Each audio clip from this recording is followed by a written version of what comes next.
Move aside, those outfits simply won't do. My mother-in-law, Margaret, cut through the air like ice as she physically nudged my children away from the family photo setup. We need these photos to be perfect for the country club's family wall. I watched as my 8-year-old, Emma, filled with tears, clutching her 6-year-old brother Jack's arm. The matching blue outfits I had carefully chosen and saved up for suddenly felt inadequate under Margaret's critical gaze.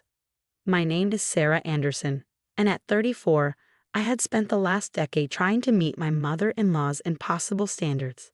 Today's annual family photo session at her estate was just another reminder of how far I fell short in her eyes. "Mom, they're dressed fine." My husband David attempted to intervene, but his voice lacked conviction. Years of his mother's manipulation had worn him down. Margaret waved a perfectly manicured hand dismissively. "Darling, you know how important these photos are. The Carmichael family just installed their gorgeous portraits, all coordinated in cream and beige. We simply can't have." She gestured vaguely at my children. This. I stepped forward, my voice steadier than I felt. "These are your grandchildren, Margaret, not accessories for your country club wall." Her eyes narrowed. "Perhaps if you put more effort into their presentation. But then again, given your background, I suppose this is the best you could manage." The familiar jab at my middle-class upbringing stung, but I have learned to hide my reactions. What I couldn't hide was the hurt on my children's faces. Emma, usually so confident, stared at the ground, shoulders hunched. Jack pressed himself against my leg, his new dress shoes scuffing the immaculate hardwood floor, something that wouldn't escape Margaret's notice. "Sarah," Margaret's smile was serpentine, "why don't you take the children home and change into something more appropriate? The photographer is booked for 2 hours, and we simply must get the core family photos done first." Core family. The words hit like a slap. 10 years of marriage, 2 beautiful children, and we were still outsiders. "The core family is right here," I said, placing my hands on my children's shoulders. "All of us." Margaret's perfectly painted lips tightened. "Isabella," she called to my sister-in-law, "come stand next to David. Let's get the siblings' photo first." Isabella, Margaret's perfect daughter, glided forward in her designer cream dress, taking David's arm.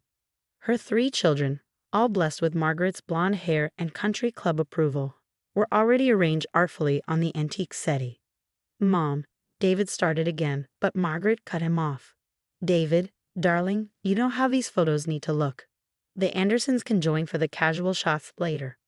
The Andersons, not family, just appendages. Something inside me snapped. "Come on, kids," I said quietly, gathering my children close. "We're going home." "But Mom," Emma whispered, "what about the family photos?" "We'll take our own photos," I promised, leading them toward the door. "Better ones." David called after us, but I didn't stop. I couldn't bear to see him choose his mother's side again. As we drove home, I tried to explain to my crying children why their grandmother was so cruel. But the words felt hollow. How do you explain prejudice and social climbing to innocent kids who just wanted their grandmother's love? That evening, after tucking them into bed with extra stories and hugs, I found myself in our home office, digging through old family photos. I needed something, anything, to help me understand why Margaret had always been so hostile. That's when I found it. Tucked inside an old album David had brought from his childhood home was a yellowed envelope, sealed with wax, addressed to "My dearest David," to be opened upon my death. The handwriting wasn't Margaret's. It was elegant flowing script I had never seen before. My hands trembled as I turned the envelope over, noting the date from 30 years ago. I shouldn't open it. It wasn't addressed to me. But after today, after years of enduring Margaret's subtle cruelty, I needed answers. The letter inside was written on expensive stationery, the kind Margaret would approve of. As I began to read, my heart stopped. "My darling son, David, if you're reading this, then I'm no longer with you, and your father has finally told you the truth about me. I'm not the woman raising you. Your real mother died shortly after your birth." The words blurred as tears filled my eyes. Everything suddenly made horrible sense. Margaret wasn't David's biological mother. She was his stepmother, who had been passing as his birth mother for 3 decades. I sat there in the growing darkness, holding a truth that could shatter everything. Margaret's obsession with perfect appearances, her hostility toward outsiders, her desperate need to maintain the illusion of the perfect family. It all stemmed from her own massive deception. My phone buzzed with a text from David. "Mom's upset. Maybe you should apologize." I looked at the letter in my hands, then at the family photos on my desk. My beautiful children who deserved so much better than their grandmother's rejection. No more apologies. I whispered to myself, it's time for the truth to come out. I spent the night researching, my hands shaking as I pieced together the truth. The letter led me to old newspaper archives, birth records, and finally, a small obituary for Elizabeth Pierce, David's biological mother. She had been a concert pianist, beautiful and talented, who died from complications after childbirth. The photos I found of her took my breath away. David had her eyes, the same ones our Emma had inherited. No wonder Margaret always said Emma's eyes were unsettling. The next morning, after dropping the kids at school, I received another series of texts from Margaret. "I expect an apology for your behavior yesterday. Your dramatic exit ruined the entire photo shoot. The photographer had to reschedule, and you know how busy he is. We'll try again next weekend. Please ensure the children are properly dressed this time. David agrees you were being difficult." I stared at my phone, years of suppressed anger bubbling to the surface. David hadn't come home last night, choosing instead to stay at his parents' house. Typical. But for the first time, I understood why he always chose Margaret. She had spent 30 years carefully cultivating his dependency. I drove to the local coffee shop where I had arranged to meet Isabella, David's sister. She was surprised by my invitation. We had never been close, mainly because Margaret had made sure of that. When she arrived, perfectly coiffed even for a casual coffee meeting, I saw uncertainty flash across her face. "Sarah," she said, sliding into the seat across from me. "If this is about yesterday, I placed Elizabeth's letter on the table between us. Did you know?" "Know what?" Her perfectly plucked eyebrows drew together in confusion. "About David's real mother."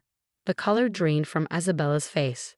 She reached for the letter with trembling hands, her carefully maintained composure cracking as she read. This can't be true," she whispered. "It is. I found birth records, death certificates, everything.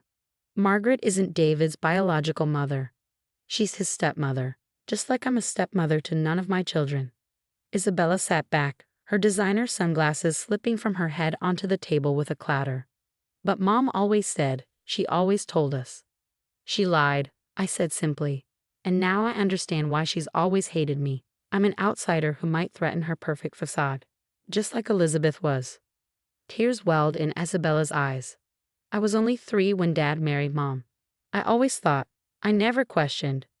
For the first time, I felt sympathy for Isabella. She had been caught in Margaret's web of lies too, shaped into the perfect daughter to compensate for the son that wasn't truly hers.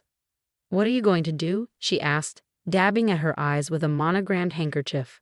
"I'm going to tell David the truth, but first I need your help." She looked up, surprised. "My help?" "Yes. There's going to be a family dinner tonight, isn't there? To discuss my behavior at the photo shoot." Isabella nodded slowly. "Mom's invited everyone. She's furious about yesterday." "Good," I said, pulling out my phone, "because I have a few more guests to invite." The rest of the day was a blur of preparation. I contacted Elizabeth's sister, David's aunt he never knew existed, who lived just 2 hours away. She wept when I told her about David, agreeing immediately to come to dinner. I gathered all the documentation, including old photos of Elizabeth that showed Emma's striking resemblance to her grandmother. At precisely 7 p.m., I arrived at Margaret's house with my children. Emma and Jack were confused but excited by their new outfits, exact replicas of ones Elizabeth had worn in old photos with her family. Margaret opened the door, her fake smile freezing when she saw us. "What are they wearing?" "Family heirlooms," I said sweetly, guiding my children past her. "Isn't that what you always wanted, Margaret? Perfect family presentation." She followed us into the dining room, where David and Isabella were already seated. Isabella couldn't meet her mother's eyes. David looked uncomfortable, still angry with me, but unsure why everyone felt so tense. The doorbell rang again. "I'm not expecting anyone else," Margaret said sharply. "I am," I replied, standing up. "Let me get that." I opened the door to reveal an elegant older woman with Emma's eyes, Elizabeth's sister Catherine. Behind her stood two more relatives from Elizabeth's family, all carrying old photos and memories of the woman Margaret had tried to erase. Margaret's face went white. "Who are these people?" "Family," I said firmly. "David's family. His mother's family." David stood up slowly. "Sarah, what are you talking about? My mother is right here." I took a deep breath, looking directly at Margaret. "Would you like to tell him, or should I?" The perfect mask Margaret had worn for 30 years finally cracked. She sank into a chair, her hand clutching her pearl necklace. "David." Catherine stepped forward, tears in her eyes. "I'm your aunt. Your mother, your real mother, was my sister Elizabeth." The room erupted into chaos. David stared at his aunt, seeing his own features reflected back at him. Margaret started trying to explain, her words tumbling over each other in desperation. Isabella sat silently crying. And my children, my beautiful children, watched as the grandmother who had rejected them was exposed as the ultimate outsider herself. The next few weeks transformed our family in ways I never expected. David moved into his Aunt Catherine's guest house, needing space to process 30 years of lies. Margaret retreated to a spa resort, citing exhaustion, while her carefully constructed social facade crumbled. But the real change was in my children. "Mom," Emma asked one morning over breakfast, "is that why Grandma Margaret always said my eyes were wrong? Because they're like my real grandmother's?" I pulled her close, breathing in the scent of her strawberry shampoo. "Your eyes are perfect, sweetheart. They're a gift from a very special woman who would have loved you so much." Catherine became a constant presence in our lives, filling our home with stories about Elizabeth. She taught Emma to play the piano, just like her sister had, and showed Jack old photos of his father as a baby. For the first time, my children experienced unconditional grandmotherly love. Isabel surprised everyone by being the first to publicly acknowledge the truth. At a country club event Margaret had carefully orchestrated, but was too ill to attend, Isabella stood up and raised her glass. "To family," she said, her voice shaking. "Not the perfect images we pretend to be, but the messy, real, beautiful truth of who we are." The scandal rocked Margaret's social circle, but I discovered most people cared far less about perfect family photos than she led us to believe. One evening, about a month after the revelation, David came home. He looked tired but more like himself than he had in years. "I found more letters," he said, sinking onto our couch. "From my real mom. Margaret kept them locked away all these years. His voice cracked. She wrote to me every day during her pregnancy, knowing there might be complications. She wanted me to know how much she loved me, even if she never got to tell me herself." I sat beside him, taking his hand. The anger I had held onto for so long began to fade, replaced by sadness for the little boy who had lost his mother twice, once to death, and once to Margaret's lies. "What do we do now?" he asked. "We build something new," I said. "Something real." Margaret eventually returned from her retreat, but the power she had held over our family was gone. She tried once to host another formal family photo session, but David shut it down immediately. Instead, we took family photos in Catherine's backyard. Emma wore her hair wild and free, Jack's shirt was untucked, and nobody cared about matching outfits or country club aesthetics. The photos captured genuine smiles, impromptu hugs, and even included Catherine's extended family, the relatives Margaret had kept hidden for decades. "These are terrible," Margaret muttered when she saw them. "Everyone's so casual." "They're perfect," David replied firmly. "Because they're real." A year later, we held a memorial service for Elizabeth. As for us, our favorite family photo now sits above our fireplace. It shows Emma at her piano recital, her eyes, Elizabeth's eyes, shining with joy. Jack is hugging her, his shirt wrinkled and his smile wide. David and I stand behind them, and Catherine beams proudly from the side. It's not a perfect photo by Margaret's standards, but it captures something far more valuable, the truth of who we are. Sometimes, perfection isn't about the image you project, but about embracing the beautiful mess of real family love. Margaret never understood that, but thanks to her lies being exposed, we finally did. And every time I look at my children now, I don't see the flaws Margaret once pointed out. I see the precious inheritance of a grandmother who loved them before they were born. In their eyes, their smiles, and their perfectly imperfect spirits. And that's worth more than any country club portrait could ever be.